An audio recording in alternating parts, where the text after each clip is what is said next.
Hello dear student, right. तो अभी next topic पे हम लोग स्टडी कर रहे हैं सेल्स लॉ ऑफ मार्केट, सेल्स लॉ। तो सेल्स लॉ किसने लिखा है? जेबी ने लिखा है। तो उसने क्या बोला? सप्लाई और demand means supply creates its own demand. Supply अपना डिमांड खुद क्रिएट करता है। तो सेल्स लॉ में एक ऐसा मार्केट आता है, मतलब ऐसा सिस्टम होता है जहाँ डिमांड सब इक्वल होता है, राइट। तो जब उसकी कंडीशन पढ़ते हैं, ओके। तो supply creates its own demand कौन बोला है? जेबी ने बोला है। तो सप्लाई सेल्स law contain that production of output in itself generates purchasing power. जो भी वो प्रोडक्शन हुआ है वो परचेसिंग पावर जनरेट करेगा। आउटपुट जो भी है वो मार्केट में सप्लाई हो जाएगा। तो supply creates it own demand, मतलब वो अजम्पशन पे बेस्ड है, राइट। ये पूरा अजम्पशन पे है। तो सप्लाई का मेन रूल क्या है? Optimum allocation of resources. The resource are optimally allocated in different channel of production on the basis of equality. मतलब रिसोर्स को सही जगह पे डिस्ट्रीब्यूट कर दिया, राइट, प्रोपोर्शन में। इधर परफेक्ट इक्विलिब्रियम है, मतलब डिमांड और सप्लाई क्या हो रहा है? एक दूसरे को मिल रहे हैं। और परफेक्ट कंपटीशन, इधर कोई मोनोपोलिस्टिक कंपटीशन नहीं होता in this market. There is free competition, perfect competition, मतलब कोई भी रूल्स एंड रेगुलेशन नहीं है। और फ्री मार्केट इकोनॉमी, मतलब कोई भी गवर्नमेंट का इंटरवेंशन नहीं है। और लेजेस फेरी, मतलब गवर्नमेंट स्टेट कंट्रोल नहीं करता है। There is no government intervention. तो ये सब मान के चल रहे कि सब चंगा चल रहा है, सब आसान हो रहा है, ठीक है। और क्या है इसका? मार्केट इज इलास्टिक, मतलब वाइड मार्केट है, मार्केट में कोई लिमिट नहीं है, मार्केट बढ़ेगा।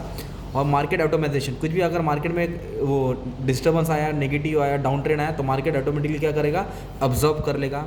दे assume that and there is a circular flow of income, मतलब इनकम इजीली क्या हो रहा है? सर्कुलर फ्लो हो रहा है, कोई ब्रेकआउट नहीं, कोई बीच में रिस्ट्रिक्शन नहीं आ रहा है। Consumption, expenditure, government expenditure, income, investment, सब सर्कुलर फ्लो हो रहा है। सेविंग और इन्वेस्टमेंट इक्वालिटी है। और ये लॉन्ग टर्म प्रोसेस है, राइट। ये the economic equilibrium process is consider from the long term point of view, ये शॉर्ट टर्म फॉलो नहीं करता है। तो बेसिकली सेल्स लॉ क्या बोलता है? जितना सप्लाई उतना डिमांड होना है, राइट। तो ये एक अजम्पशन के ऊपर बेस है, राइट। तो हमने अभी अजम्पशन पढ़े। अब इसका जो लॉर्ड कीन्स है, एक दूसरा इकोनॉमिस्ट है, ये फ्रेंच का था। तो लॉर्ड कीन्स इंग्लिश है, उसने क्या बताया? तो उसने इसका कुछ क्रिटिसिज्म निकाला। तो क्या दिया है? JM Keynes criticize the classical theory, assumption on which classical theory is based on criticize the great economic depression 1930 has revealed the weakness of classical economy। तो जो भी क्लासिकल इकोनॉमी के था अपने आप हो जाएगा, मान के चलेगा। पर ग्रेट इकोनॉमिक डिप्रेशन के बाद सब तबाह और बर्बाद हो गया था ना, मार्केट अपने आप थोड़ी ऑब्जर्व किया था, उसको टाइम लगा था वर्ल्ड वॉर 2 के बाद। तो उसका क्रिटिसिज्म क्या है? अनरियलिस्टिक अजम्पशन है। किन्स ने क्या बोला? कुछ भी मान के चलने से नहीं होता है, और ज़्यादा ये शॉर्ट टर्म पे फोकस करते हैं, पर लॉन्ग रन में तो सब खत्म होने वाला है ना यार। और किन्स ने इनकी थ्योरी को रिफ्यूट किया था। रिफ्यूट मतलब कैंसिल कर दिया था। हर बार सप्लाई डिमांड को नहीं मिलेगा, उसने ऐसा बोला था। और interest is not an equilibrium factor, interest नहीं है कि जो फैक्टर डिसाइड करेगा, बाकी भी फैक्टर उसके हिसाब से इंटरेस्ट डिसाइड नहीं होएगा, राइट। और रोल ऑफ मनी को लोग नेगलेक्ट कर रहे थे, ध्यान नहीं दे रहे थे, राइट। और किसने किसके बोला? क्या बोला?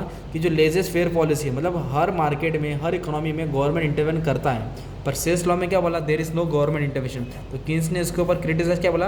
Government do intervention, government intervention करता है। किन्स ने डायरेक्ट अटैक किया किस पे? लेजेस फेयर पॉलिसी पे, that in the condition of modern world the state intervention, state मतलब government intervention necessary to solve the problem of unemployment. तो government का आना एकदम ज़रूरी है।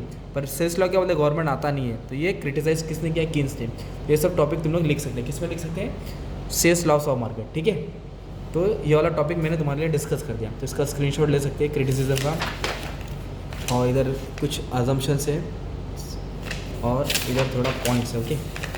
ये हो गया तुम्हारा अजम्पशंस। किसका अजम्पशंस पढ़े? सेल्स लॉ, ओके। एक टॉपिक आएगा तुम्हारा 8 मार्क तैयार हो जाएगा, ठीक है। Thank you very much.